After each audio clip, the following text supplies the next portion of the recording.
Bismillahirrahmanirrahim. Assalamu-alaikum. Welcome to my channel. In today's video, I'm going to discuss with you what is performance appraisal, its definition, importance of performance appraisal, problems in developing performance appraisal system, and psychological and statistical problems in performance appraisal. So let's get started.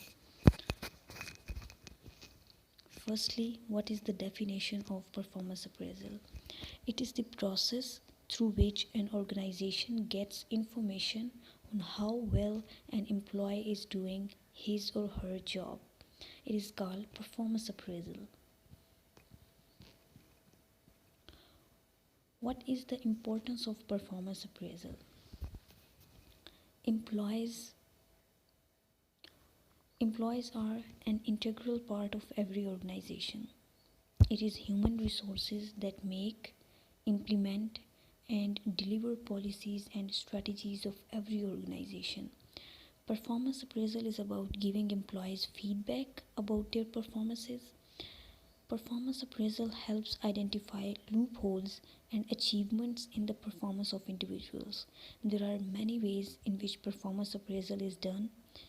Each one has its own drawbacks. It ensures that all employees are judged on the same criteria, on the same method of measurement.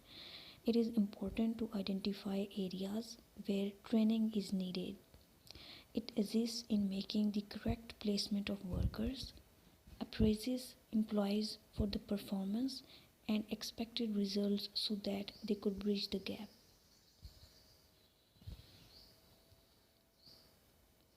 Performance appraisal provides a review and assessment of temporary or contractual employees for permanent hiring.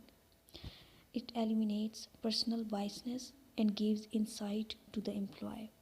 It assists in developing the reward and compensation system according to employee performance, especially for efficient employees. Now, what are the problems in developing performance appraisal system?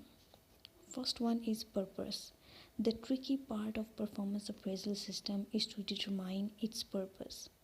Management on most occasions is unable to clearly define the purpose of performance appraisal. Second problem is criteria for evaluating performance. This is the most critical part of developing the performance appraisal system. The criteria should be clear, precise, and relevant to get the desired outcomes. Third is validity. It is the extent to which the process measures what it is intended to measure, meaning that the result can be interpreted and used for intended purpose. Third is validity.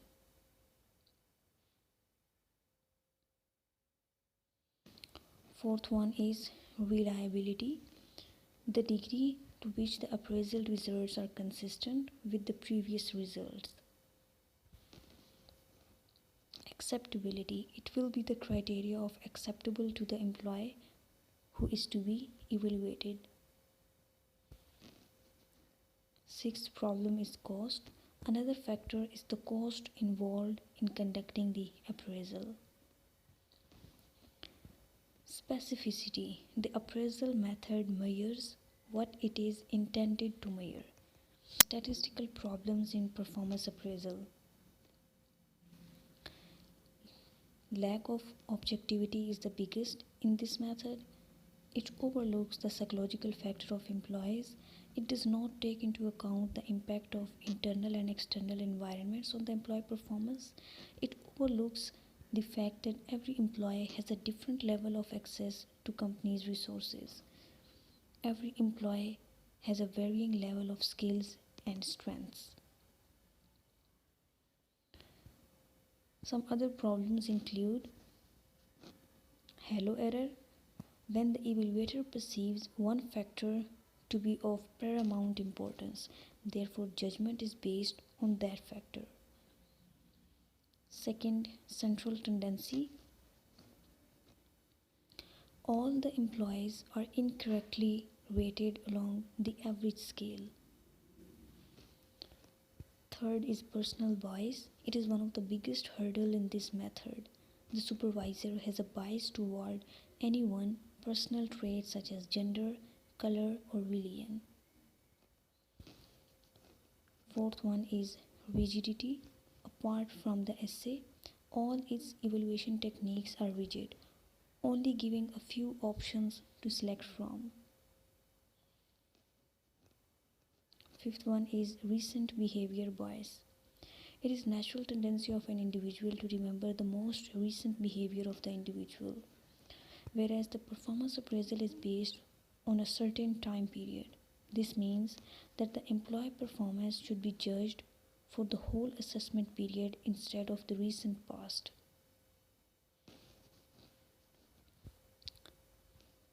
Leniency error. The perception was that the appraiser was more lenient and friendly to other employees than to him.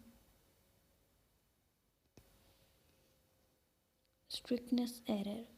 The perception was that the appraiser was more strict and harsh to him than others. Here comes the conclusion. To conclude, there are various approaches to performance appraisal. Each has its own benefits and drawbacks.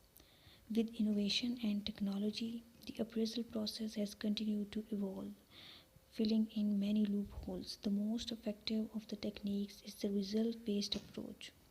This technique takes into account different dimensions that could influence the performance of an employee, but there is still room for improvement to ensure that the appraisal depicts the true picture of employee performance.